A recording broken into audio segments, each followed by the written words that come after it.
So, hi, welcome to the Dirt Trail Running Podcast. My name is Michelle Hartwig, and I am the owner of Ornery Mule Racing and race direct all these races here in the Midwest. Hey everybody, I'm Caleb Stevens, proud member of the Ornery Mule family. One of the coaches and run social media for Ornery Mule, and an avid trail runner as well. So, yeah. Yeah. So last week we talked about running Black Canyon 100K and 60K, and it was a training run for Cocodona for you, and for me it was an adventure race for me and a great race to do in February, or not, was it February? Yeah, for in February, and get away from the Midwest cold weather.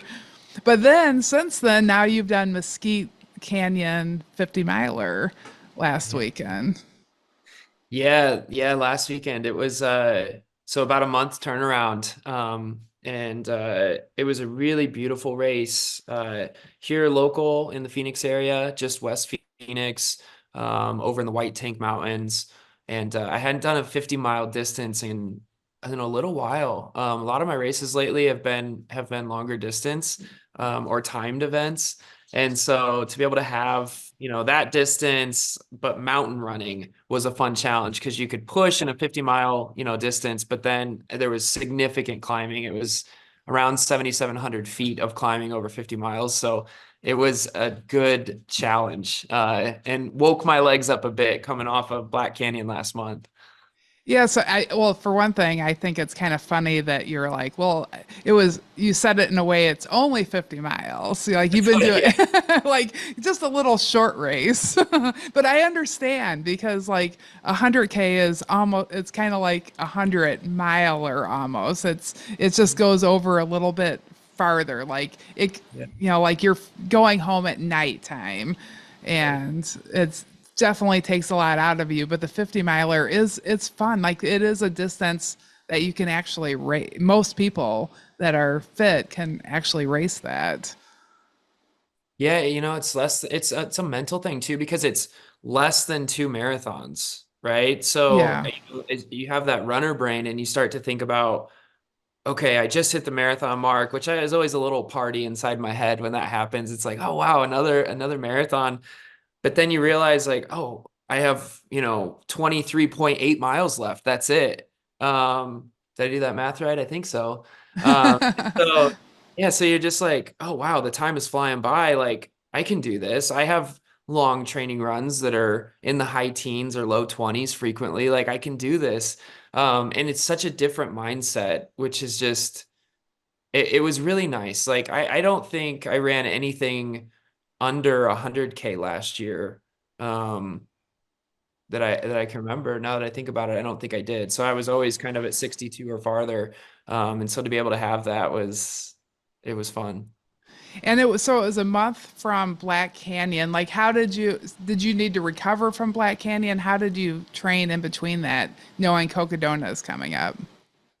I took a little bit of time off, like a couple of days maybe after Black Canyon, but it was more time off of running, but still lots of hiking. It was still lots of movement, because the whole goal for the first half of the year is Cocodona. So I wanted to have a good race at Black Canyon. I wanted to be able to push and to put up a good time or the best that I could.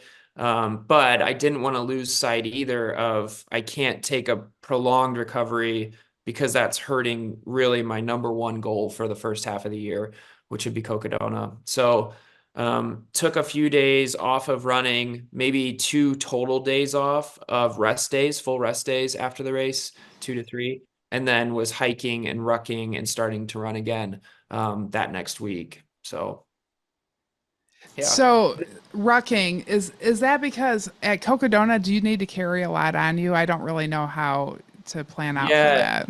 yeah, especially in the beginning. So you're required a minimum of 4 liters of water. But from what I've read and the things I've watched about Cocodona, some folks will take 6 liters of water. Um, And so you've got a very full pack. I mean, your How much pack. does that weigh? I don't know what 6 liters of water weighs. So 2 liters is about 4 pounds, maybe a little bit over 4 pounds. So you're Okay. somewhere in that like 10 to 12 pound range Yeah. um, of fluids if you're going at the highest level that you would potentially go for fluids.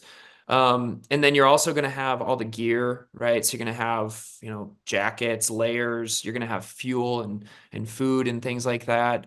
So it'll be a heavier pack. I mean, I need to be prepared to carry probably 12 pounds in my kit. Um, so yeah, the rucking part for me though, yes, I want to be able to be strong, to be able to carry my pack and run with my pack. But I also use the rucking as a way to get used to working on tired legs, Yeah. So if I put 35 pounds in a ruck and I go and I do 1,000 feet of climbing, I did that almost this morning. Just wear my legs down.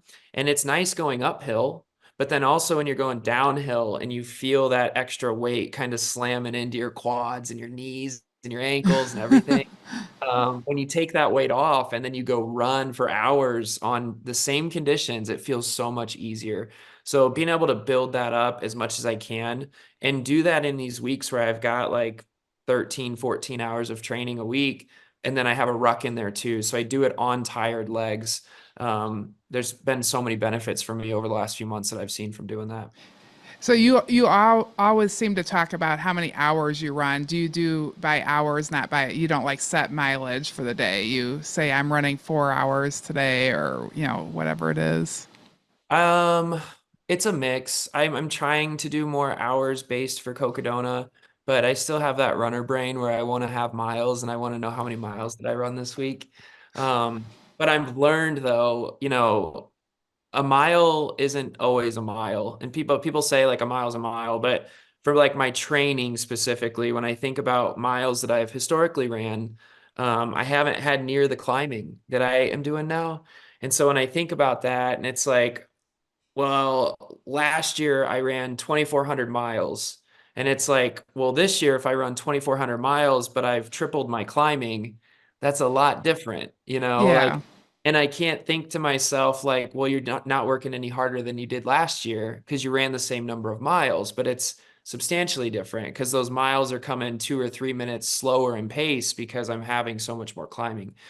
So I'm trying to teach myself, and I work with my athletes on this too, like, we can track miles and that's a nice indicator, but also you need to track that time piece too, because there's going to be days as a runner where you're like, oh, I only ran 10 miles today. And maybe I feel like I should have ran 15 or 20. But then I look at that time interval and it's the same as it would have been had I ran 15 or 20 and I worked Yeah. just as hard. Right. So it's more to help me reinforce like what I'm actually doing and understand what I'm putting my body through.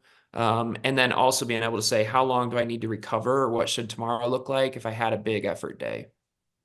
I think that the time too can be really good because if you go completely by the mileage, you could go, well, if I run on the bike path, I can get 10 miles done super fast, but I Right. have, whatever your hours that you're supposed to run, or you could go run a really epic trail and go, okay, well, I might only get 7 or 8 miles on that, but I'm still got the amount of hours in, and Mhm. it's more specific for your race.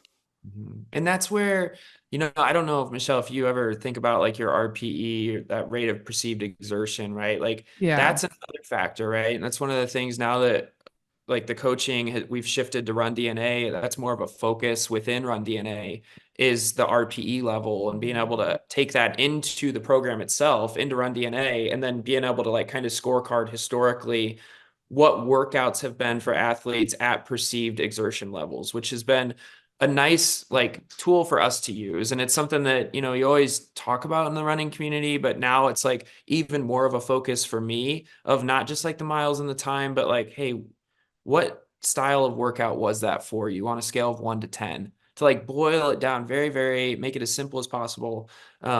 That's been helpful for me too, of just being like, I want to stay at 2 to 3 for most of these runs. Was I there? yes or no, right? And so a 2 or 3, like to your point on the bike path, might be at a 8 or a 9 minute pace versus like on the trails, that's like a 11 or 12 minute pace, maybe, right? And if it has a lot of climbing, that might be a 16 minute pace. But Yeah. guess what? It's all still an RPE of a 2 to a 3. So Yeah. yeah, it's fun. It's fun to think about it. I feel like I've grown a lot, like, and matured a lot as a runner in the way that I think about that stuff, through this experience for sure. Yeah, and so you've been studying the Cocodona course and doing training specific for that. And Mesquite Canyon fit into that training specific. So 1 month later It from sure did. Black Canyon. And It so sure what, yeah, go ahead. Yeah, it was a beast. It was one of like there were sections of that course that I was just like, why do I like to do this? Like, why, what, what is wrong with me that I like repeatedly sign up for stuff like this? Like, it was, uh, it was tough. There were some really tough sections on that course. Also, some very runnable sections. Like, don't get me wrong, like the whole thing wasn't crazy, but there was a lot of craziness, in that course for sure.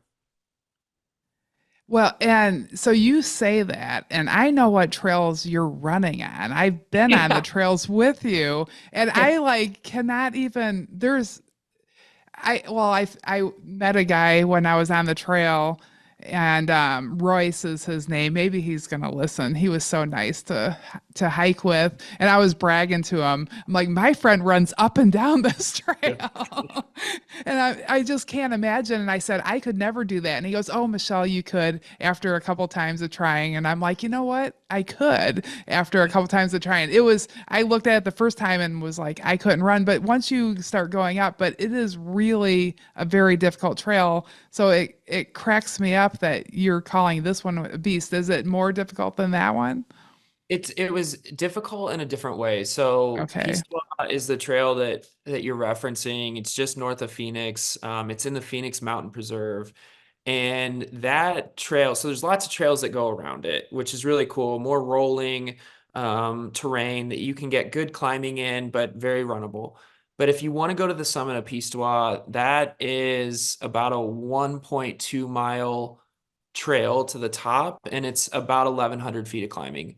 And it looks like you're on an asteroid, right? Like it is, if you've ever seen like Armageddon, the movie, where it's just like real jagged everywhere and they land on this thing, like that's what it looks like going up Pistewa.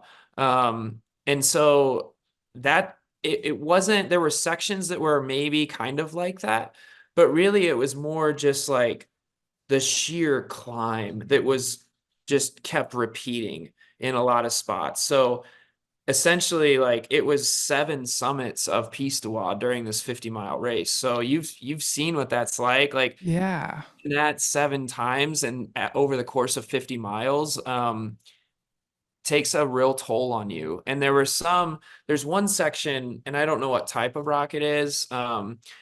Like this, like I don't know if it was granite or this white rock, but there's these massive slabs, that you're not even running on them. They're like it's almost like an old like waterfall style, like a river ran through there at some point. It's all washed out when you get to the end, but you're like climbing down these big boulders, and some of them are like washed out, so there's like water in the middle of them, and it's like it was an adventure. Yeah. But it was also that happened at like mile 27. And at that point, I went into the race thinking like this is just going to be a straight training run. I carried a bunch of extra weight to make it simulate Cocodona. And then I got to that point, and that's where I had my like backbreaking moment of I honestly like threw a little pity party for myself in my head. And I was like, this is crazy because you couldn't run it. My legs were tired from all the climbing. Um, because I think by mile 25, I'd already done 5,000 feet of climbing, is how it shook out. So I'm tired legs. Now I'm like climbing down these big boulders, and I'm thinking like I still have 25 miles left. Like, why am I doing this? And then I have the thought of like maybe I'll mail it in at 50K because this is only a training run. So why do I care? And you go through that like, misery, and then all of a sudden you feel great again and you start running and it's wonderful. But yeah. Yeah, at Black Canyon, I was kind of like struggling, and I'm like, well, maybe I'll miss cutoff. And I come Yeah. in and they're like, oh, you're way ahead of cutoff. You got over an hour. And I'm like, man, I'm better slow down. But then I was like, that's ridiculous. I would be devastated if I didn't finish. But like, yeah, the demons come in and start like talking you into wanting to be done. And I had a friend running also who's going to be at who's going to run Earth Day. It'll be his first 50K or first anything over than a half marathon. So I'm excited for him to come and run Earth Day. But he was running the half marathon, and all I could think about, because he had texted me the second his race was over, so I knew he was already done. And we were gonna get pizza after the race. That was the goal. We were gonna celebrate. And all I could think about was like, I could quit right now and I could have that pizza. Like Yeah. I don't need to wait like 4 or 5 more hours. Like he's done. Why can't I just go have it right now? So that haunted me for several miles too. Yeah, never think about what food you're gonna eat. I literally dropped at 100-mile race because I wanted a burger. Oh my I was with somebody else and we started talking about burgers and we're like, man, a burger would be really good right now. And they're like, we should drop at the next aid station and go get a burger. And I was like, yeah, let's do that. Oh my God. And then That's we couldn't hilarious. find a burger. We had to like get one at Hardee's. I was telling the story to somebody else, and they're like, "Yeah, the only thing around is the one Hardee's." We were like driving all over the place trying to find a place to get a burger. We just needed food. What race was that, Michelle? It was the Ozark Trail 100. Wow. Yeah, we were. I was struggling anyhow. I like didn't have my light at the right spot. My light didn't work at the beginning because it actually starts at dark. We got there really late. I think I only got like 1 hour of sleep. So I was having a lot, there was a lot of reasons for me to be struggling. It was a beautiful course. It was absolutely gorgeous. It was very, very technical. You like ran, I remember running through just like piles of leaves and you could not see what was underneath of it. And what was underneath of it was like softball sized rocks. Oh. And so but it was, I mean, at the time I was pretty good on that kind of stuff. It was really fun. It's a really gorgeous course. Yeah, maybe one day I'll have to go. I never did go back and finish it. And honestly, I didn't really regret stopping. I was happy to be done. Best burger you've ever had. Yeah, the best Hardee's burger. But yeah, I got us off well, I'm glad you didn't stop, but I can totally relate to that. And there's been other times I've been thinking, like you need to eat at the aid stations when you start thinking that way, I guess. Yeah, you also like I've never gone into a race thinking like this is a training run, and that was part of it because I Yeah. wasn't all mentally like locked in like I normally am during a race, and I realized that very quickly. I realized it the morning of when I woke up and I had no food to eat before the race. I had nothing. And I'm very particular, like I lay everything out, and I was like, "Oh, it's just a training run." And then I woke up and I'm like, this is bad. Uh, Yeah. so I had to like stop at a gas station on the way there because it started at 6 in the morning. It was like a 40-minute drive to get there. Oh my Um, gosh. and I had to drop my dog off at my friend's house because he was going to watch him while I was running. And I'm like, man, you really messed this up. And so like as I'm going through the race, I wasn't nearly as diligent about like nutrition and like just trying to stay on top of it because I was like, 50% committed to running this whole thing in my head, Yeah. um, and had no expectations. And I learned a lot. That's not the right way to do it. That's Um, hard because 50 miles is a long ways. It's yeah. shorter than what you've been doing, but that's a long race. That's a long, most people don't run 50 miles. Well, and I think that played a part of it too, right? I was like, oh, it's only 50 because I'm Yeah. used to like a race, whatever that looks like. And so it was pretty eye-opening, and it was like you can't mess around with this stuff. You really gotta. I should have treated it just like a normal race. I should have went through my normal processes and flushed through everything, but I learned a lot. It was good. Served its Yeah. purpose for sure.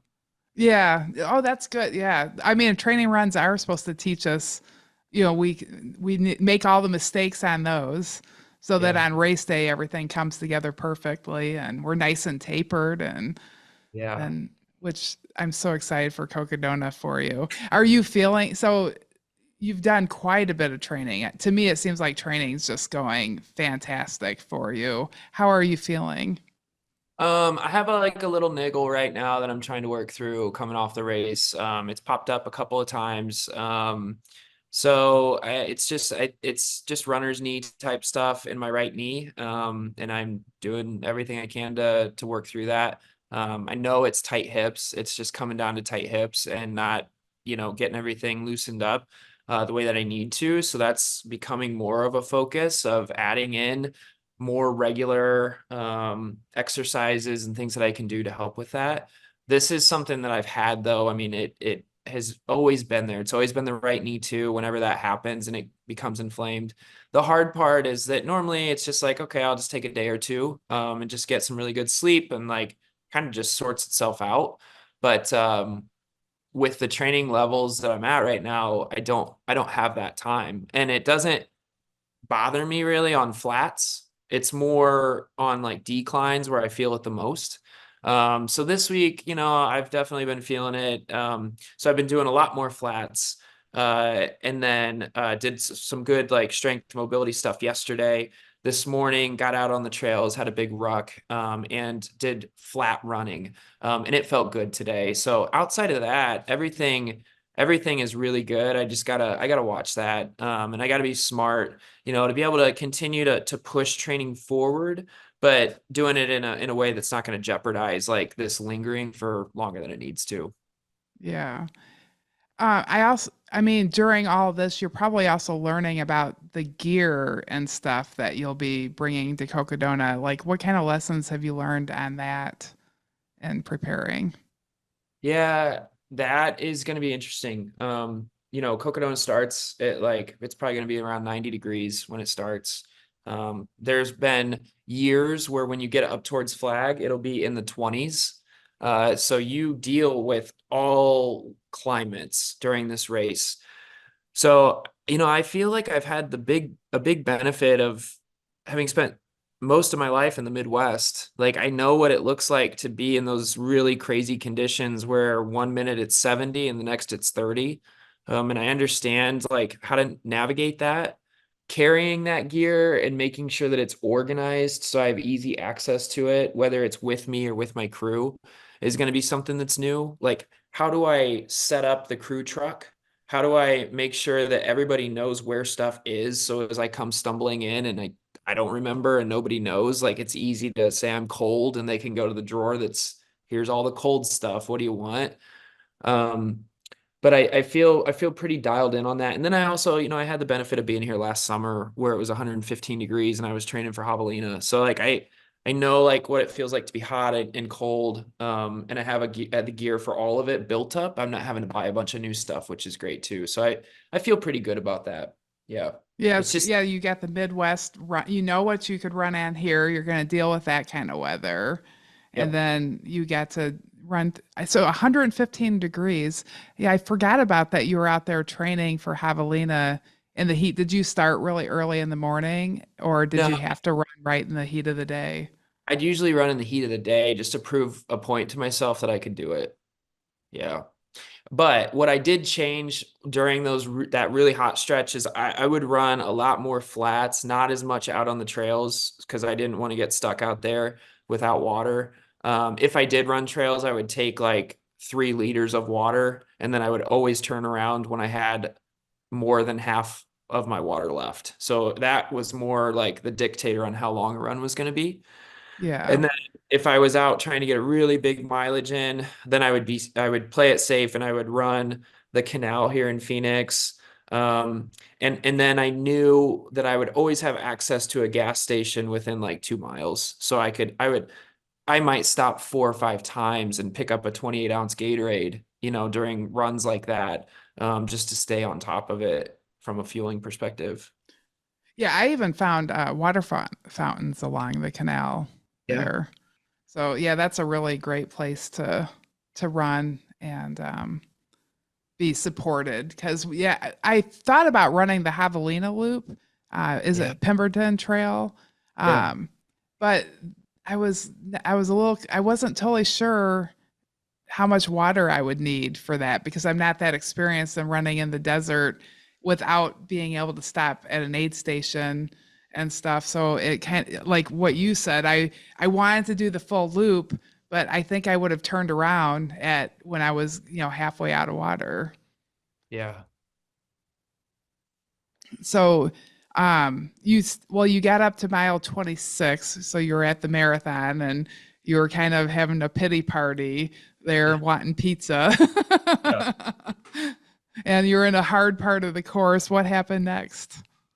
I started hiking and I just started kind of kicking rocks. Probably looked like I should have been on Charlie Brown or something. It was just like head down, kicking rocks, just shaking my head. And and then at some point, it did get flat, but I was in a wash bed, so it was still sand. So then you're running in sand, even though it's flat. You're like, this still sucks. Um, Sand is the so worst. yeah. And then you get a random pebble in your shoe, and then it's just like, so at some point it opened back up and I started to run again. And then I picked up the momentum. And then at mile 31-ish is where you get back to um the main aid station and the start finish line. And at that point, I knew I was in a good spot in the race. And that's kind of where stuff really started to change too, because it was really at that point. So I was in race mode at the start of the race, and then I took some time off mentally, and then I got back into race mode at mile 31, and that's when things really started to change, I would say. Yeah, you did finish really well. You were fifth male with Mhm. Nick Curry in front of you and Jeff Browning, so that's pretty impressive. I mean, it's so exciting. Like, you're really figuring this stuff out and getting to race with some, very well-known, talented runners that have been doing it for a long time. I mean, there's definitely something to be said with the experience that they have, that they can bring that on race day. But I've also seen like the new excitement, not, like, coming in prepared can do very, very well. Mhm. Like, I mean, there's some races that I did the best my first time there when I didn't know anything, because then you push it a little too much when you come back thinking that you can do more. Yeah, I knew Jeff Browning was going to be there. I knew Nick was going to be there too. And I have a lot of respect for those guys. Like I've since I started following ultra running, like you hear about them all the time. Like they're always in those conversations, right? Um, and so when the race started, it probably I looked like I had no idea what I was doing because I loaded up my pack and I had all this extra water in it. I had 3 liters of water and I didn't even take the straw for the bladder because I didn't want myself to be able to dump weight when I was running because I wanted to feel the heaviness of it like it was Cocodona. So the only thing I allowed myself to do is drink from my flasks. And then I loaded a lot of gear and stuff in my back as well, so I had to feel it. Well, then I see Jeff Browning at the start line, and I'm like, okay, this is a really good opportunity for me to learn. And so I just took off with him. And I just wanted to watch him. And I wanted to study him running the trails. And I wanted to see him climb. And I wanted to watch what he did with his feet and how he navigated the trails. Where was his head? Like, what was his cadence of drinking, right? He had 2 flasks. Like, how was he alternating between the two? And then he had like, I wanted to see like what was his gear situation like. And I noticed like he had like a rubber band on with his aid station information on it with highlighter stuff. I don't know what the highlighter stuff was about, but it's like probably where he was going to be taking in extra electrolytes or something like so my mind is like trying to absorb all of this while trying to hold this like stupid pace that a pro runner's at while carrying way too much gear. Okay. So I'm just like bouncing around, like trying to stay right behind him. I could just like see it all. And I'm trying to take all these mental notes. And this other guy that was like with us, there was like a pack of us. And he was like, I told him, I was talking to him, like, hey, like, here's kind of what I'm doing. We were just having that chit chat conversation. He's like, yeah, honestly, you look like you should be out here rucking with how big your pack is. And I was like, well, you know, so I held on as long as I could. I made it like 5 miles, like right behind Jeff. And then we all got to an aid station and I stopped to like fill up my flasks. He stopped, but that's when Nick like blew past. And there were like three others, and then Jeff got and like he took off. And what I was most impressed with in watching him, so like on the uphills, like it was cool. Like I was able to kind of stay with him, mind you, very early stages of the race. So I'm not comparing myself to his abilities at all. But so I was like, okay, I can hang here, I can hang here. But then at one point he took off and crested a hill, and then he just absolutely flew. It was like he was shot out of a cannon. And because I assumed like he would just blast off on an uphill. That's what I was expecting. And then I just watched him just explode down a downhill. And I was like, I can't hang with that. But it was so cool to see it, and you're just like, man, these guys are so good. Like between Yeah. him and Nick, they're just so good. Yeah. So sorry, I Yeah, nerded but out for a second, oh, but that is it's so exciting. interesting. I love it. I love that mental picture, and that is hilarious that you had Yeah. all this dead weight on you trying to keep up. He's got two flasks and a tank top on, and I'm just like trying to. And they're like, that guy doesn't even have straws in his Yeah, water. Like, what's he yeah. gonna do with that? Yeah. Like this has to be this guy's first ultra. Like he's running as hard as he possibly can. Like okay. Were your shoes like brand new? No, thankfully they were not. They were not. Oh, that's awesome. And he's keeping up with the leaders. Like, we don't know For who he is. And like he's 5 miles and then I just disappeared and they were like, yeah, yeah, they're probably like that guy. Like on uh, another podcast, we're going to listen to the guy that tried to keep up. yeah, yeah, yeah. Uh, Oh, that's awesome. Well, I'm glad you got to see that. That's really cool. But I mean, I truly believe that's a place that you could go. That somebody one day is going to be like, I stayed with Caleb the first 5 miles and watched him explode down a hill. that'd be Because so with, cool. I mean, you're so dedicated to your training and, juggling. I know you have a very busy job and multiple jobs, even at that. And I mean, I love the passion that you have for it. And do you still wake up every day and enjoy that you're doing it? Yeah, it's the adventure of a lifetime. Like it just is. And it's one of those things where if I don't go do it, like I think we as runners, and I'd love to hear your perspective on this too, Michelle. Like you wake up and there's days where you just don't have it. You're just like, I just don't want to do this today. And that's okay. We all have that. But I find myself now, like on the days where I feel that way and I wake up, if I do make the decision not to go and do it, not to go and run, even if it's just a few miles, I'm miserable. Like I feel bad, like physically, I feel more tired and I don't have the energy. And then I just feel like a general sense of disappointment of like, I didn't move today. I didn't, and it's become like a really just important part, not just like racing and all that, but just like the movement and like time outside to explore, which I look forward to as much mentally as I do physically. And it's exciting to see these like the progress that you can make when you just continue to pour stuff into it. And I feel like I have a good understanding, but I feel like there's just books and books and books and books and stacks of books of more information that I just like have never even contemplated. Like, not that I even know anything about, right? It's just like there's so much here that you can dive into. Um, yeah, I love it. It's just such an important part of my life. Yeah, like today, for example, I had a really busy day and it got to where, okay, I have to do my run now because I had meetings and stuff later on in the day. And so this was the break of the day that I could get my run in. And I had a really busy weekend. I didn't get any sleep one of the nights. And I was like, oh, I could just lay down and sleep for like an hour and then finish up my day.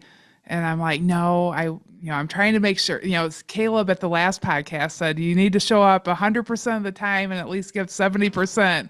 I'm like, okay, I'm going to go. And plus I had a speed workout that sounded really fun. And so I decided to go, and you literally feel like I feel like every single run you do, there's something that's like a lifetime memory. And every single run, I just ran from my house. It wasn't even the most exciting one, but I ran to a hill, and but there, I don't know, there's just, yeah, getting out there, it wakes you up. There's, like I did it. It was really fun to run up the hill, and then I felt better when I got back. I no longer needed a rest, and I probably will be up till 11 o'clock tonight, excited about, what I'm getting ready to do tomorrow. So yeah, it's never a good decision to take the nap, the Yeah. quick nap. Well, maybe it is, but most of the time you'll feel better after the run. Yeah, and you have to be smart about it. Like, but because there are days where I have gone out and I'll force myself out the door and I'll get like a mile and a half in and I'll be like, this isn't happening today.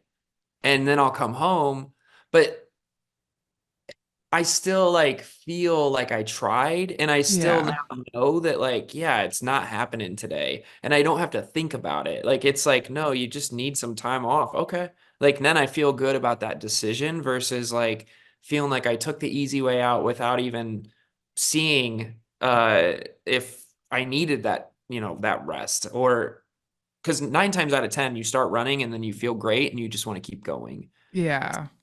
Yeah, I suppose that there's been times where I ended up just walking the whole way. Like, okay, today's just going to be a walk, but I'm still glad that I went out and did at least a walk today.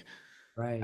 Because you're outside. And I do 99.9% of my runs outside. Is that I've done a couple treadmill runs, and honestly, they're not as bad. Yeah. I usually make sure it's a speed work. I think that's a lot easier on the treadmill. I Mhm. can't imagine doing a long run on a No. treadmill. Do you do any treadmill work?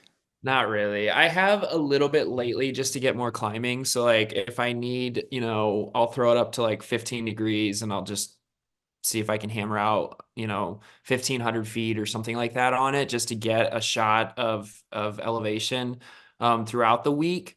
But I don't do it on the weekends and it's very rare. I mean, it's been more recently just because of the climbing. I did it a couple of times, I guess, last summer when it was super, super hot, and I was like, okay, like I'll just do this. But it's incredibly rare. I Yeah, I don't enjoy. suppose weather would be the reason, or if it's nighttime, because I don't really like to run outside alone at night.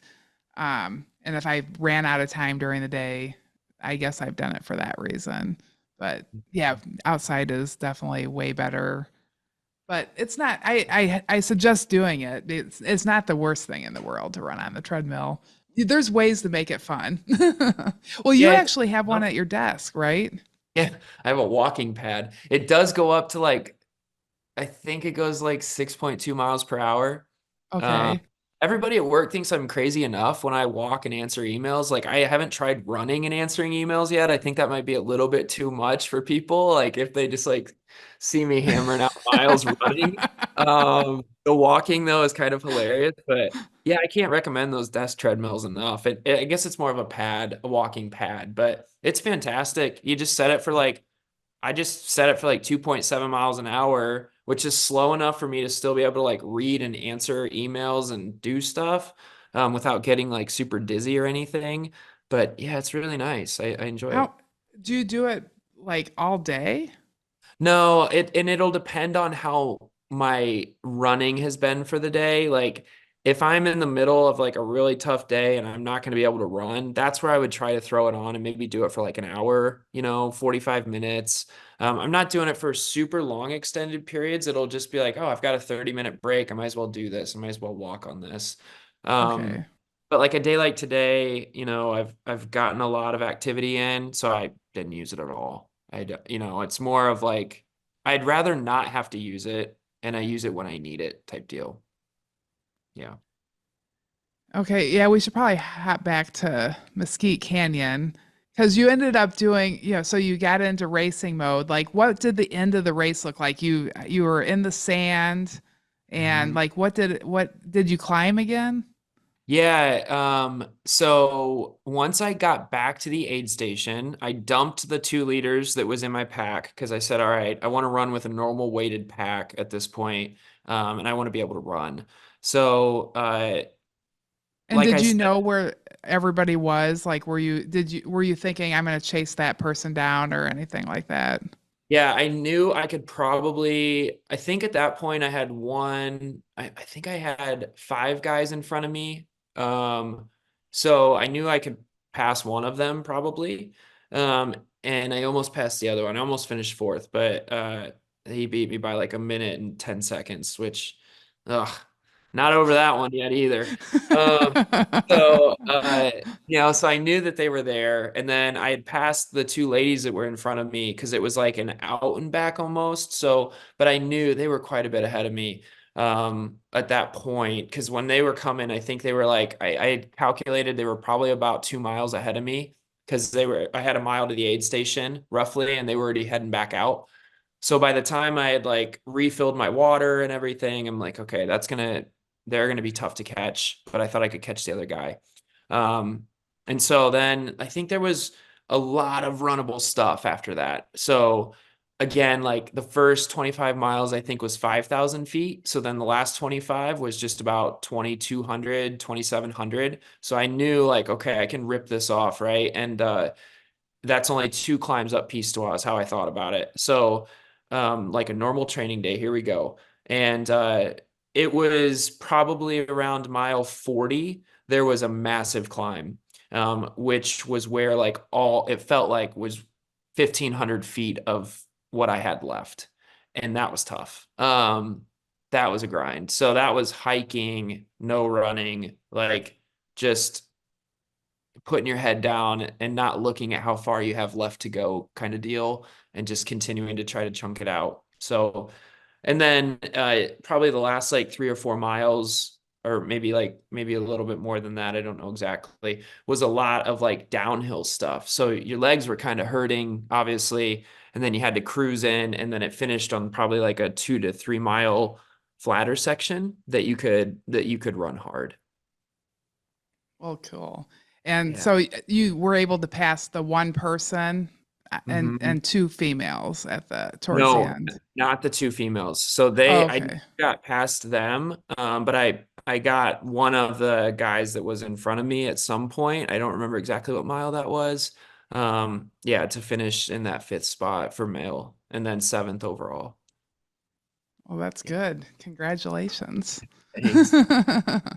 Was there Thanks. prizes or anything for like top three or I'm not sure. they don't really do age group awards or anything either, Mm, right? no, no. Jeff Browning did hang around though, so he was in a lawn chair. I don't know how long he stayed there, but he Yeah, was hanging out at the finish line, which I thought was really, really cool too. He that ended is up, super cool. yeah. He wanted to see if you were still carrying all that stuff. Yeah, it's like, wonder if that guy's gonna finish last. Yeah, there was a race that I did fans 20 there was a 24-hour and a 12-hour race, and at the time I think they changed the course since I did it, but there was like a little 1 mile section and then you did a loop, which I think it might have been a 2 mile loop that you just kept doing over and over, and they had a prize for the person that had the fastest first mile. Oh, that's fun. Which wasn't usually the winner. Yeah, yeah, of But I course. think the year I was there, it might have actually been the winner. I think it was actually John Storkamp. Might have got it. I remember. And yeah, I thought that was really funny. Hmm. So You what's got the next for one you? oh the What- next race for me. I'm doing Springfield half marathon with Jenny, and that's in April 1st or like the first weekend of April. And there's some people that do Frozen No. They do a lot of our races that are the race directors there. And so and they made this really cool penny finisher medal that's like gigantic, like the size of my head. And it looked really cool. And Jenny's like, that looks really cool. I want that medal.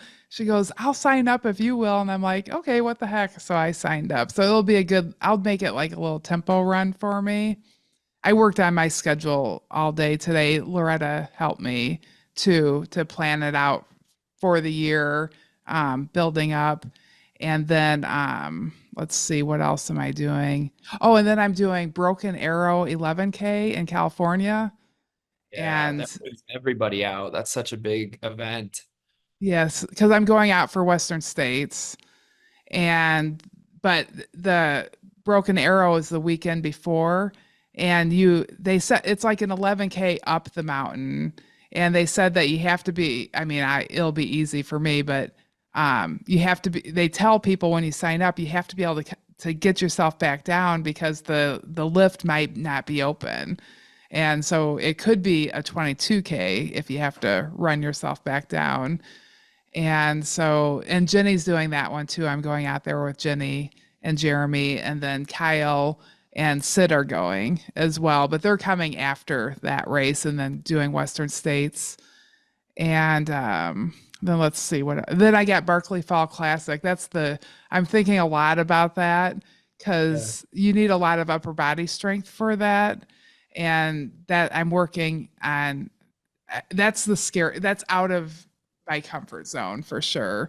So Jenny obviously talks me into a lot of stuff. So Yeah. Jenny's the photographer there, and she was telling me about being on top of Rat Jaw. And last year it like poured rain, and it's a 1 mile uphill where you literally have to pull yourself up by grabbing onto roots and stuff. And it was just like a mudslide. And she said people were just clawing their way up Rat Jaw and grabbing on stuff, and then sometimes they would sit and rest for a little bit, and then they'd start working their way up, and then they would like lose grip, and then they'd go sliding way back down again and have to start all over. And I'm like, why does it make me want to do it? Like, Yeah. so that was really what talked me into it. I'm like, I gotta see what that's like, and that I think that might happen after you hit the marathon. And so the cutoffs are hard. I know that there's a lot of very strong runners that have went there and not been able to go past the marathon because they're behind cutoff or get pulled even earlier. So I don't consider that like my A race, but I'm gonna have to run like it's my A race, I think, to be able to stay in front of cutoff. And I'm gonna need special training. It won't be easy for me at all. But I'll have to be in really good shape. And then, but I'm actually most excited about Javelina because I love that race. And I'm doing the 100K. I love the 100K distance. I've been doing the night race with my kids every year for I think 3 years now. And I've done the race a ton of times. I've done the 100K and the 100 mile, but it's been a while. And I really love that course. So I consider that my A race for the year, even though it'll be after, but that's going to be very difficult because I'm race director for a lot of races that month every single weekend. So the month of that race, I have races every single weekend that I'm in charge of and still have to continue my training. Part of it will be taper mode, but only 2 weeks of it will be taper mode.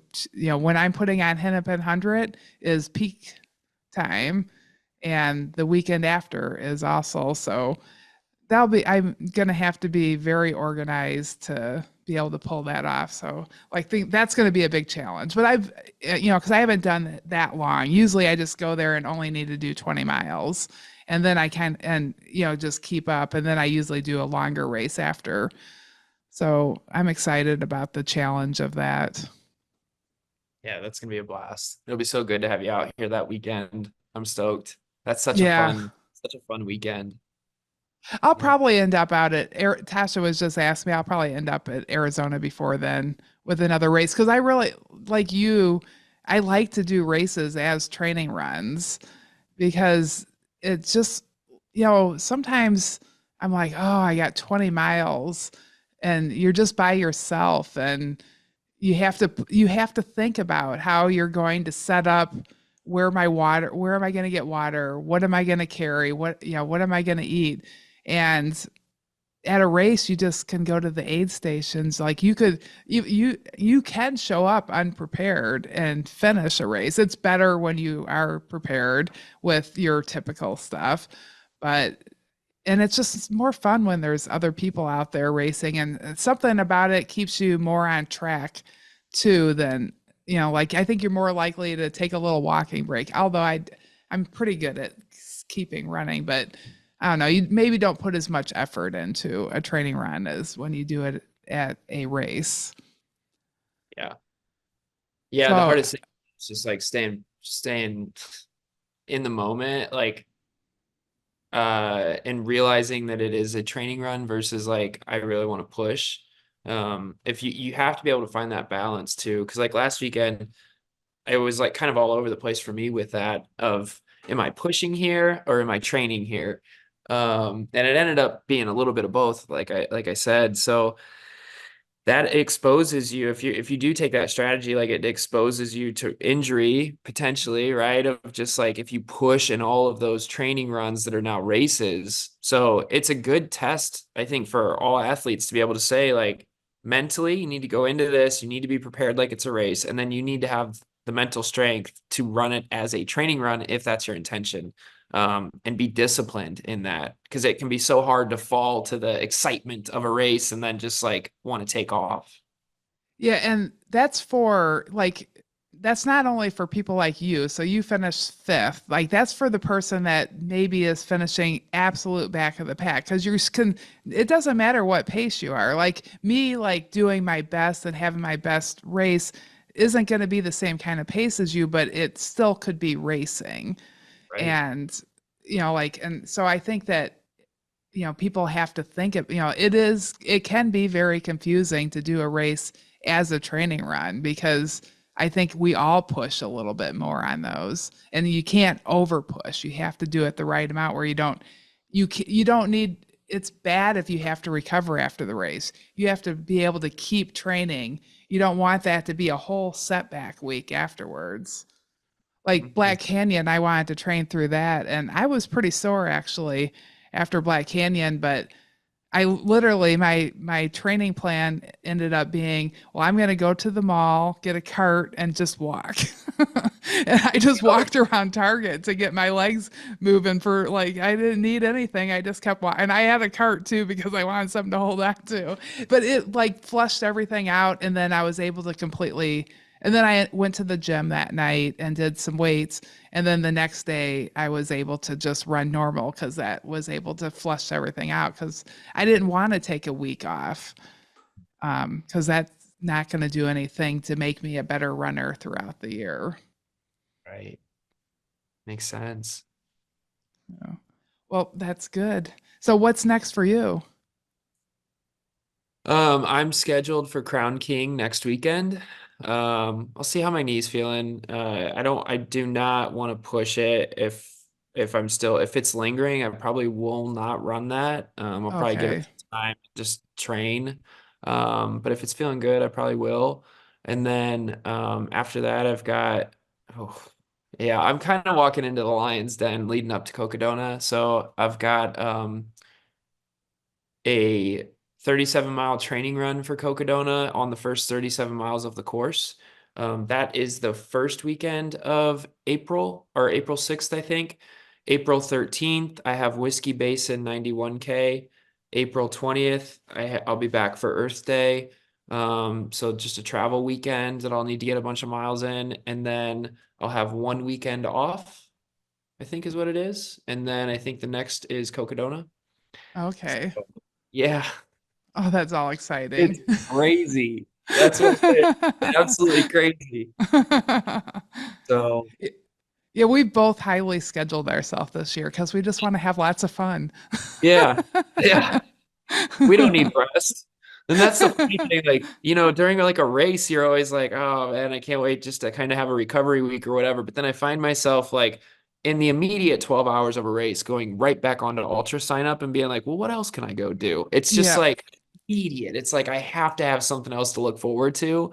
Yeah. Yeah, I agree. Okay, so yeah, well, or I mean Crown King. Oh, I'm so jealous. I honestly, I was actually going to sign up. I'm like, you know what? I'm doing it. I'm going back to Crown King. I was thinking that I shouldn't really travel, 2 times in a row, but it's our Earth Day painting party that day. So maybe that was a smart thing. It got me back. So that'll be really fun. So we got people coming here to the shop to paint Earth Day awards. And we have the Girl Scouts coming again Love this that. year that week. Yeah, They were that's so so cute. And yeah, so good luck at that if you end up running, whatever is the smart thing, but you haven't done that race, right? Oh, it's so great. Yeah, It's and I so haven't done a fun. 50K in a long time. So that's the other thing. I was really excited to do that distance and just see. But we'll see. We'll see. Maybe it'll be good and I'll be able to get after it. But the other part of that is like if it is feeling good, do I want to go back into another race and not be disciplined? And then, Yeah. so I'm kind of sorting through that right now. Yeah. Yeah, I don't know what it'll feel like to you. I felt like it was fairly runnable, really more runnable than I anticipated it being, because there's a lot of runnable stuff in the beginning, and then you climb for a bit, and then the whole time I did the race, I was thinking, I want to be able to run the screaming. I can't remember if it's a 1 or 2 mile downhill. Like they have it in their description, and I'm like, no matter what, I'm gonna make sure my legs are good that I can run it. And then I realized I was on it, and I was still able to run, and that was like the funnest part for me. Well, the whole thing was fun, except for when I fell and broke my nose. That's not good. But it was still fun. So, okay, well, good luck. We'll have to talk again when after the race then, and we'll catch up on that. Awesome. So, I love it. okay. Well, thanks everybody for listening. Have a great week of training, and we will see you next week. Bye, everybody.